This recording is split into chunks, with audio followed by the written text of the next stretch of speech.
Before the Games, with the exception of the World Horticultural Expo in 2019, Yanqing Station in northwestern rural Beijing was the station everyone forgot on the suburban route via Badaling.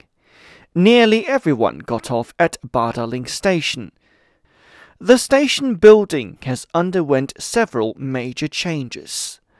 When the S2 suburban route opened in 2008, Yanqing Station appeared to be this oddly designed faded pink-tan building with a huge Chinese police emblem on top.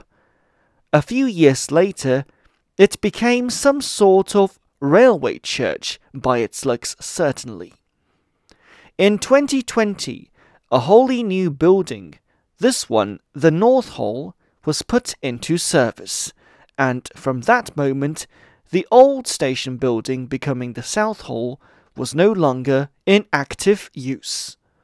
Also of note, whereas the old station had a footbridge, it being rather bare bones, the new station took that down and replaced it with a much more refined underpass system underneath the station with both suburban and high-speed trains.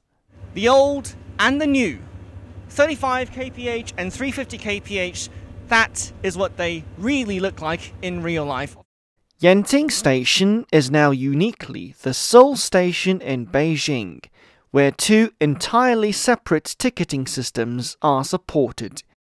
The old and the new are distinctly different.